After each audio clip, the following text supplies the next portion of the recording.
দৌড় করাবার জন্য, আর আমাদের দায়িত্ব ওকে পার্লামেন্টে পৌঁছে দেওয়ার জন্য।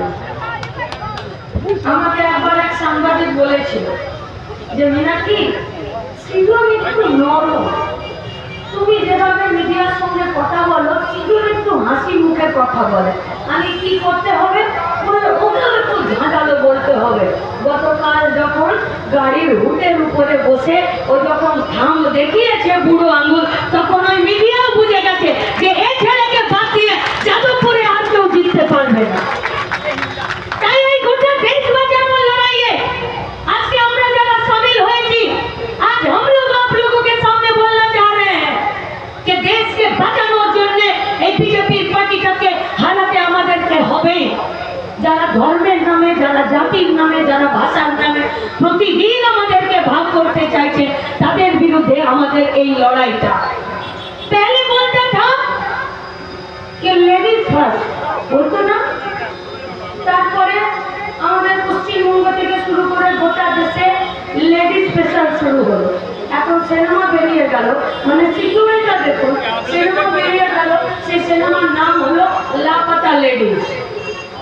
वैसे ही इस देश में 2014 থেকে যে বিজেপির গভর্নমেন্টটা এসেছে, সেই বিজেপির গভর্নমেন্টটা কখনো স্কিল ইন্ডিয়া বলে, কখনো স্টার্টআপ ইন্ডিয়া বলে, কখনো ডিজিটাল ইন্ডিয়া বলে, কখনো মোদি হ্যাঁ তো মুমকিন হ্যাঁ বলে, কখনো মোদি কা গ্যারান্টি বলে। এবারে আমরা বলছি ওই লাপাতা লেডিস থেকে এটা এবারে লাপাতা প্রধানমন্ত্রী হয়ে যাবে। কারণ যখন এরা আমাদের কাজ, আমাদের কারখানা, আমাদের রাষ্ট্রায়ত্ত সংস্থাকে বাঁচানোর জন্য কোনো কাজ করে না, তাহলে এই সরকারটাকে তো আমরা, এই পার্টিটাকে তো আমরা রাস্তায় দেখতে পারি না। 20টা বছর মমতা ব্যানার্জি খুঁটে বাঁধা ছিল গো শুভেন্দু অধিকারী, পায়ে পায়ে ঘুরতো। নন্দীগ্রাম থেকে শুরু করে গোটা পশ্চিমবঙ্গে চাকরি বিক্রি করে পেট ফুলিয়ে নিয়েছে। সে এখন বিজেপির বড় নেতা আর পশ্চিমবঙ্গের বিরোধী দল নেতা। আর এরা সেভাবে যে পশ্চিমবঙ্গের তৃণমূলকে টাইট দিতে গেলে বিজেপির হাত শক্ত করতে হবে। আজকে এরা আমাদের কাছে ঠিক করে দেবে যে বিজেপির পার্টিটা গোটা পশ্চিমবঙ্গে নতুন করে এনআরসি, সিএএ, মতুয়া সমেত এক গাদা সব কাজকে তাদেরকে হাওয়া দিয়ে আসলে আমাদেরকে ভাগ করতে চাইছে। এ তো সোনারপুরের এলাকা, এ তো আমাদের যাদবপুর লোকসভার অভ্যন্তরে একটা বিধানসভার এলাকা। এই বিধানসভার এলাকাতে আমরা আপনাদেরকে জিজ্ঞেস করছি, গত 10 বছরে, গত 13 বছরে একটা রাজনৈতিক দলের 18টা এমপি, একটা রাজনৈতিক দলের 22টা এমপি, 42টা এমপি, দুজনেই কোনো না কোনো শাসক দলের। কিন্তু এই পশ্চিমবঙ্গের জন্য কাল কারখানাতে, শিল্পতে 1 টাকার ইনভেস্টমেন্ট আপনি পেরেছেন। কোথায় কাজ করতে যাবো আমরা?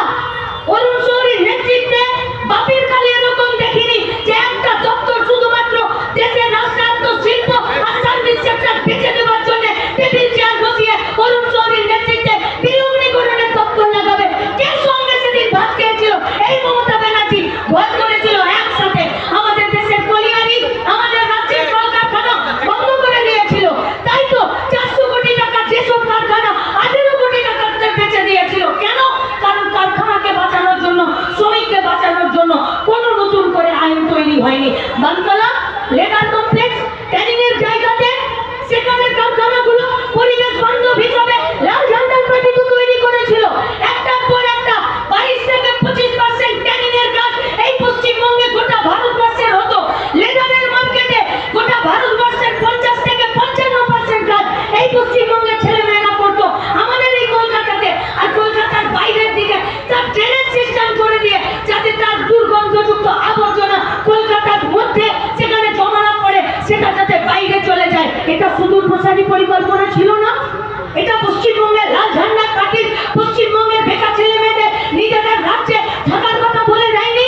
এটা পশ্চিমবঙ্গের লাল ঝান্ডার পার্টিটা 34 বছর ধরে সরকার করে আজকে গোটা পশ্চিমবঙ্গটাকে গোটা ভারতবর্ষের মধ্যে 3 নম্বর জায়গায় নিয়ে গেছিল, যেখানে এখানকার ছেলে মেয়েরা স্কিল লেবার হোক, আনস্কিল লেবার হোক, লেখাপড়া শিখুক আর গায়ে গতরে থাকুক, আমরা আমাদের রাজ্যে কাজ পেতাম। আজ গোটা দক্ষিণ 24 পরগনা, গোটা উত্তর 24 পরগনা, মালদা, মুর্শিদাবাদ, বর্ধমান, গোটা পশ্চিমবঙ্গের 1 কোটির বেশি ছেলে মেয়ে আজকে বাইরের রাজ্যে পড়ে আছে।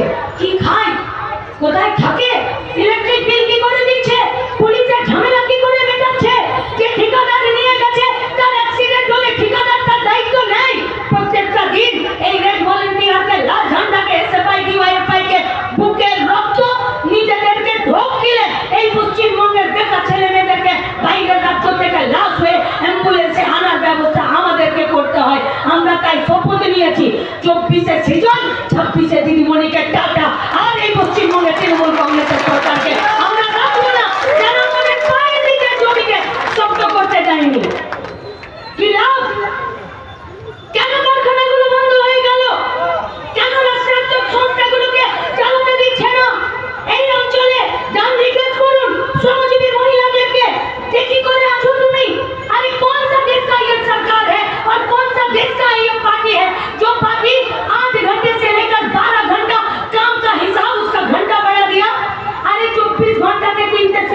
শ্রমিক কাজ করতো, আজকে 24 ঘন্টাতে যদি 12 ঘন্টার কাজ হয় তাহলে দুটো শ্রমিক কাজ করবে।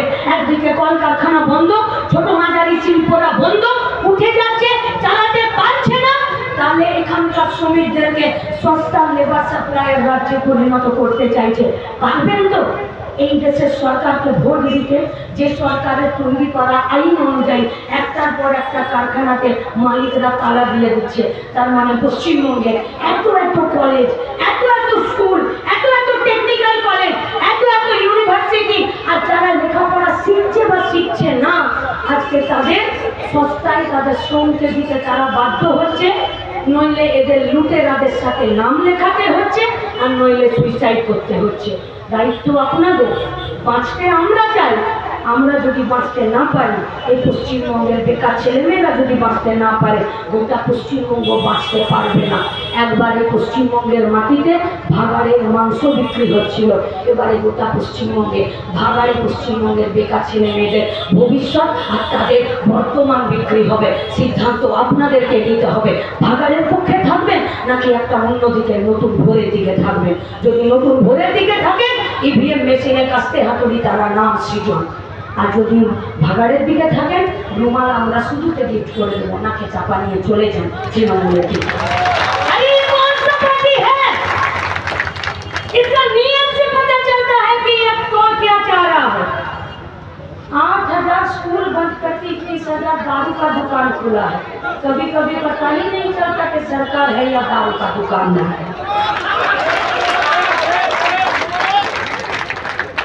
लॉटरी बेचे, लॉटरी कारखाना बेचे स्वाद मिटलो ना, बालू के पॉकेटे गुजे निये रेशने चाल बिक्री करे स्वाद मिटलो ना। জ্যোতিপ্রিয় অনুব্রত তো বড়ি চুরি করে ফাঁক করে দিল, ও সিকিউরিটি গার্ড 100 কোটি টাকার মালিক হয়ে গেল। মেয়ে বাড়িতে টিকটক করে দিদিমণি চাকরি পেয়ে গেল। ওদিকে মালিক খরচা গোটা ফ্যামিলি নিয়ে জেলে আছে। কি নেই পাত্রগুলো নিয়েও নেই। সকালে 2,500 টাকার ফল আর বান্ধবীকে নিয়েছিল।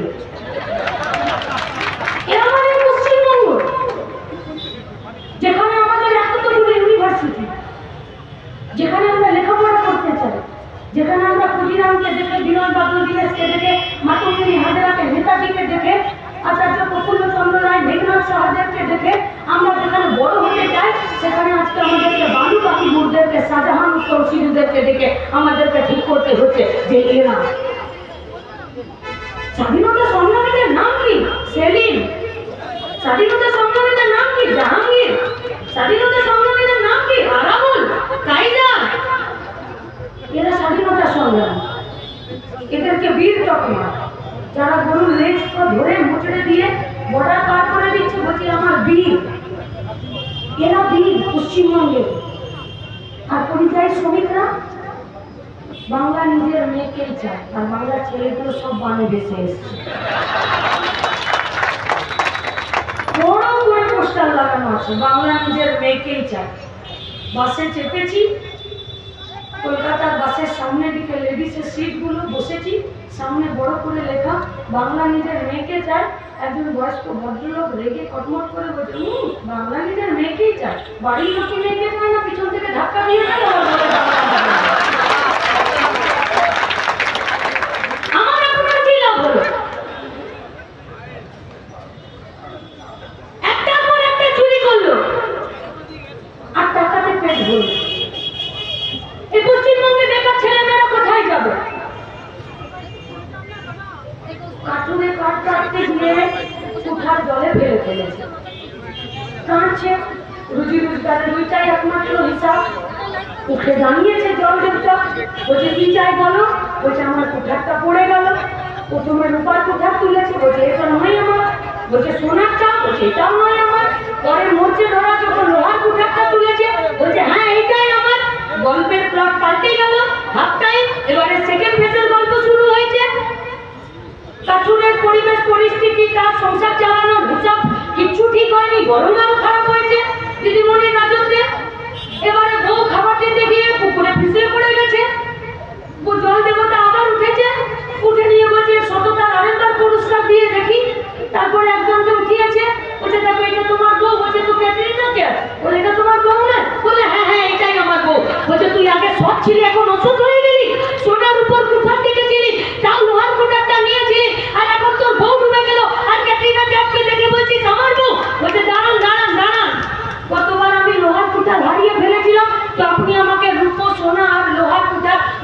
মানবতার পুরস্কার হিসাবে 3টে দিয়ে দিয়েছিলেন। এখন আমার পকেটের মুরদ নেই যে 3টে বউকে আমি খাওয়াতে পারবো, তাই প্রথমবারই স্টপ করে গেছি। এইটাই আমার বউ, আমি আমার নিজের বউকে চাইছি।